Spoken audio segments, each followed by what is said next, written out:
Good morning student. देखिए, हमने last class के अंदर हमने स्टेम सेल के बारे में स्टडी की थी। आज हम जो स्टडी करने जा रहे हैं वो 11.1 जीनोपस ब्लास्टोमेर की बात करेंगे। जीनोपस ब्लास्टोमेर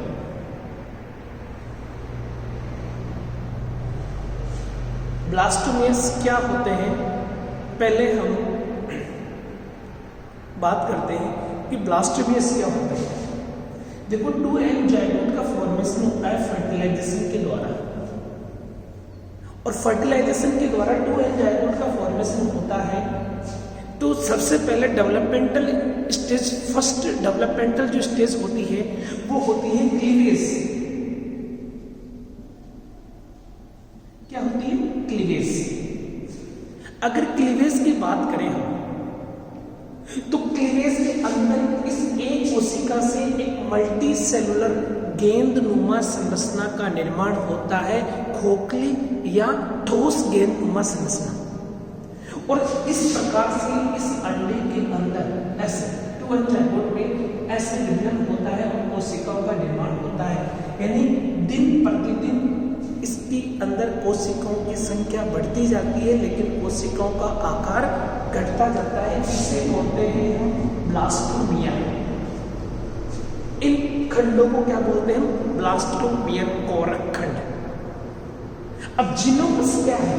जीनोपस एक एम्फीबिया का सदस्य है। किसका सदस्य है? एम्फीबिया। और कौन सा है? अफ्रीकल। ये अफ्रीकल क्लेव्ड टोड है। अफ्रीकल क्लेव्ड टोड है। समझ गए? और डेवलपमेंट बायोलॉजी में वर्क एवं एक्सपेरिमेंट के लिए, डेवलपमेंट बायोलॉजी में वर्क और एक्सपेरिमेंट के लिए जिस एम्फीबिया को यूज में लिया जाता है वो होता है जीनोपस लेविस,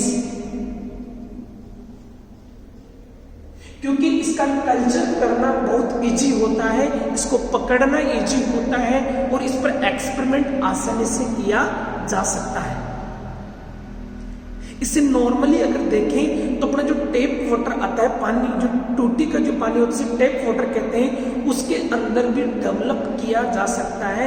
इसके लिए कोई स्पेशल वाटर की आवश्यकता नहीं है। अतः टेप वाटर के अंदर भी डेवलप करने के कारण इसको यूज में लिया जाता है। ठीक है। और साथ ही फर्टिलाइज एग के आसानी से प्राप्त किए जा सकते हैं, क्योंकि स्टडी किस पर की जाती है? Fertilize egg. 2n जाइगोट क्या होता है? फर्टिलाइज एग होता है। और जीनोपस के जो ब्लास्टोमियर्स होते हैं, फर्टिलाइज एग होता है, उसको हम आसानी से प्राप्त कर सकते हैं। अब देखो, एक मेच्योर जो एग होता है उसमें हमें दो क्षेत्र दिखाई देते हैं। दो क्षेत्र दिखाई देंगे। एक मेच्योर एग की बात करें, एक परिपक्व अंडा होता है, उसमें हमें दो क्षेत्र दिखाई देते हैं। कितने क्षेत्र दिखाई देंगे? दो क्षेत्र। जैसे ये एग है, इसमें दो क्षेत्र हमें दिखाई देते हैं।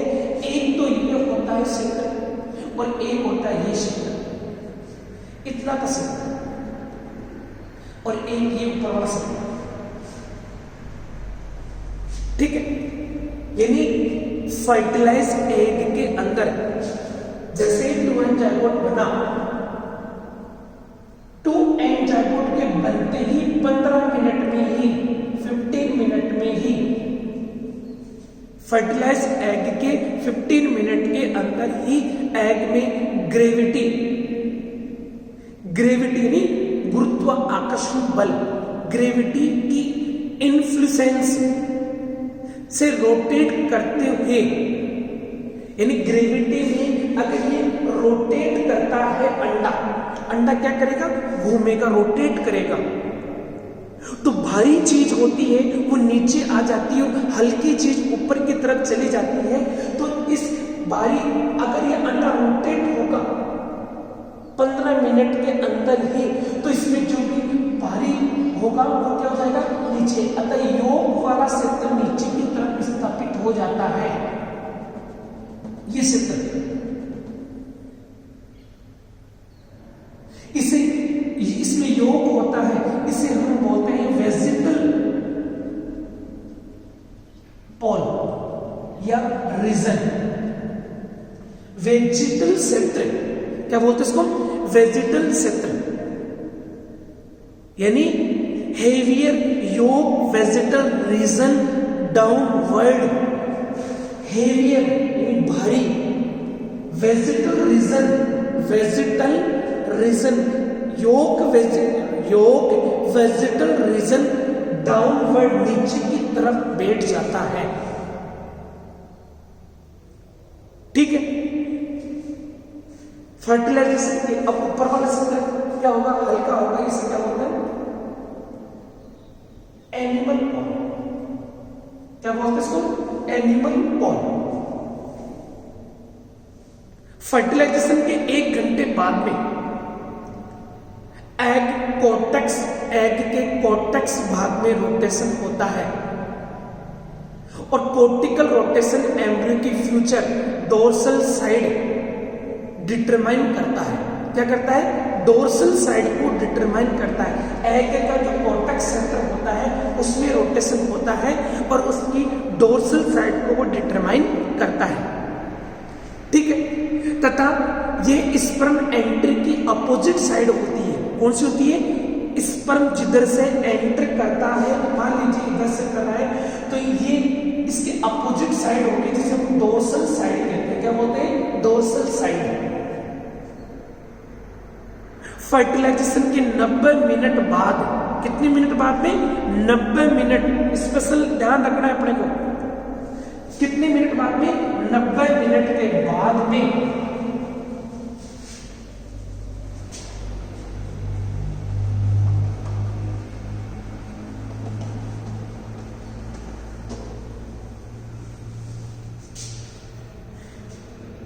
आफ्टर 90 मिनट इसमें फर्स्ट क्लीवेज होता है, प्रथम विदलन होता है, जो एनिमल एक्सिस वेजिटल एक्सिस के थ्रू पास होती है, जो एनिमल एक्सिस और वेजिटल एक्सिस के थ्रू पास होगी ऐसे, जिससे एम्ब्रियो कितने भागों में बट जाएगा, 2 भागों में बट जाता है, divided into 2 parts. Embryo is divided into 2 parts. The cleavage furrow, विदलन खांच, the cleavage furrow pass through vegetal axis to animal axis, vegetal axis to animal axis, and embryo is divided into 2 parts and form of, यानी क्या बनती है, and create of the 2 blastomeres. कितनी blastomeres बनती है, 2 blastomeres बनती है। और इसके बाद प्रथम विदलन होने के बाद में प्रत्येक 20 मिनट के अंतराल पर, प्रथम देखो जैसे ये आ गया प्रथम विदलन, और प्रत्येक 20 मिनट के इंटरवल पर रैपिडली क्लीवेज स्टार्ट हो जाता है। जीनोपस ब्लास्टोमियर में क्लीवेज अनइक्वल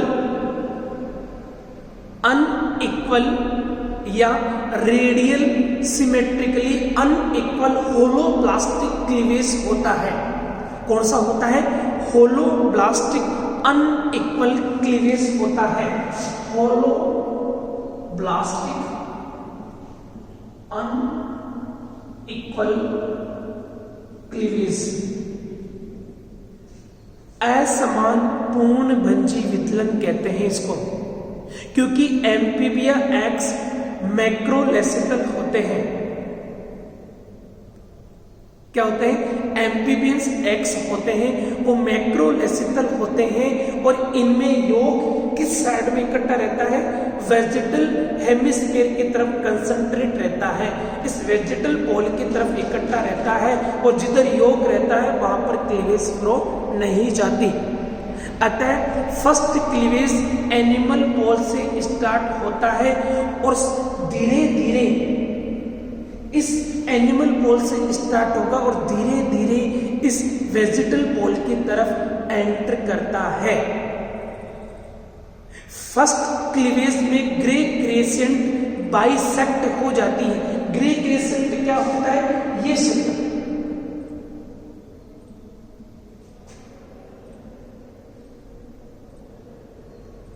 एनिमल पोल और वेजिटल पोल के बीच में ग्रे कलर का अर्धचंद्राकार भाग क्या कहलाता है, ग्रे क्रेसेंट। और फर्स्ट क्लीवेज के दौरान ग्रे क्रेसेंट दो भागों में बढ़ जाती है। कितने भागों में बढ़ जाती है, दो, बाइसेक्ट, दो भागों में बढ़ जाती है। ये तो फर्स्ट क्लीवेज हो गया। कौन सा हो गया, फर्स्ट क्लीवेज। अब सेकंड क्लीवेज की बात करते हैं। Second cleavage animal vegetal axis के थ्रू हो जाता है, बट फर्स्ट क्लीवेज के राइट एंगल पर होता है। कैसे होता है, राइट एंगल पर। जैसे प्रथम क्लीवेज ये हो रहा है तो दूसरा क्लीवेज राइट एंगल ये होगा, तो सेकंड क्लीवेज फर्स्ट क्लीवेज के राइट एंगल पर होता है।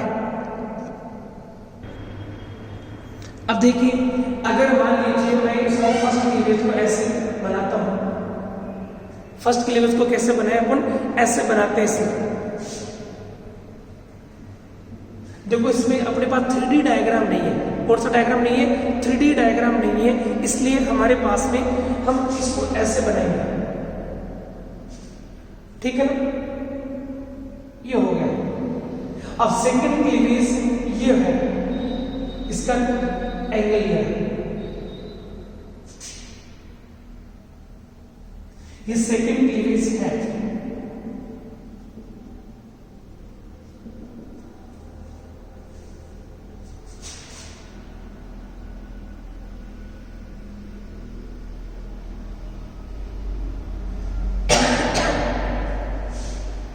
ठीक है, अब आगे जिनोप्लास्टोमेर में आगे के जो भी विदलन होते हैं वो सारे के सारे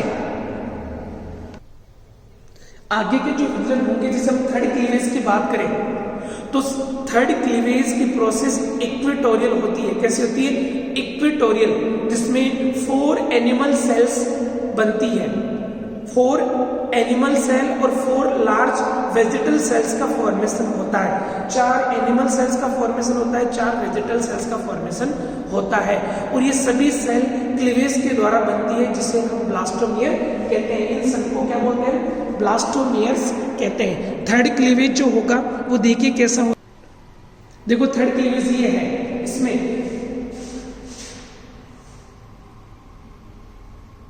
ये ऐसे कितनी कोशिका बन गई इसमें, 4, 1 2 3 4। यहां पर भी कितनी बन गई, 1। यानी अगर देखें तो 4 एनिमल पोल की तरफ और 4 वेजिटल पोल की तरफ बन जाती है। ठीक है, जिनोप्लास्टोमेर में आगे के जो भी सेल डिवीजन होते हैं वे एमपीएफ प्रोटीन के द्वारा कंट्रोल में होते हैं। किसके द्वारा कंट्रोल में होते हैं, एमपीएफ। इसे बोलते हैं माइटोसिस प्रमोटिंग फैक्टर। क्या बोलते हैं, माइटोसिस प्रमोटिंग फैक्टर प्रोटीन के द्वारा कंट्रोल में। इस प्रोटीन में 2 फेज होती है और 2 फेज उसमें होती है एम फेज और एक होती है एस फेज। एमपीएफ 2 यूनिट्स में फॉर्म होता है। कितने यूनिट्स में फॉर्म होता है, 2 यूनिट्स में। अब धीरे धीरे इसमें ये क्लीवेज होते जाएंगे ऐसे। ठीक है, ये फर्स्ट था, ये थर्ड क्लीवेज है। ठीक है, और अगर फोर्थ क्लीवेज की बात करें, कौन से क्लीवेज की बात करें, फोर्थ क्लीवेज, तो फोर्थ क्लीवेज ऐसे होता है, ऐसे। फिफ्थ ऐसे होगा, ऐसे कंटिन्यूस इसमें क्लीवेज होते जाएंगे। ठीक है, अब अगर हम इसकी एम फेज और एस फेज की बात करें तो एम फेज और एस फेज में देखो MPM MPF mitosis promoting factor जो होता है 2 यूनिट से मिलकर बना होता है। एक साइक्लिन होती है और एक साइक्लिन बी, साइक्लिन और एक होता है साइक्लिन बी। साइक्लिन बी होती है वो एमपीएफ की, साइक्लिन बी जो होती है वो एमपीएफ की। देखो आगे के जो डिवीजन होते हैं वो जो सेल डिवीजन होते हैं उसमें एमपीएफ प्रोटीन द्वारा कंट्रोल होते हैं। अतः उनका हम तुम्हारे जो क्लास होगी उसमें कि एमपीएफ की 2 यूनिट्स होती है, तो साइक्लिन होती है, साइक्लिन बी होती है, उनके बारे में, यानी एक लार्जेस्ट यूनिट होती है, एक स्मॉल यूनिट होती है, उनके बारे में हम तुम्हारा स्टडी करेंगे। तो हमने ये बताया कि फर्स्ट क्लीवेज के द्वारा 2 सेल्स का फॉर्मेशन होता है, सेकेंड क्लीवेज फर्स्ट क्लीवेज के राइट एंगल पे होता है और थर्ड क्लीवेज होता है वो इक्वेटोरियल होता है। और थर्ड क्लीवेज के दौरान 4 एनिमल पोल की तरफ सेल्स बनती है और 4 वेजिटल पोल की तरफ सेल्स बनती है, 8 कोशिकाओं का फॉर्मेशन होता है। ठीक है, और यही जीनोपस ब्लास्टोमियर है, ये जो कोरक खंड बन रहे हैं इन्हें ही जीनोपस ब्लास्टोमियर कहते हैं। ठीक है, हम नेक्स्ट क्लास में इसकी स्टडी करेंगे, बाकी का जो रह गया उसका। जय हिंद।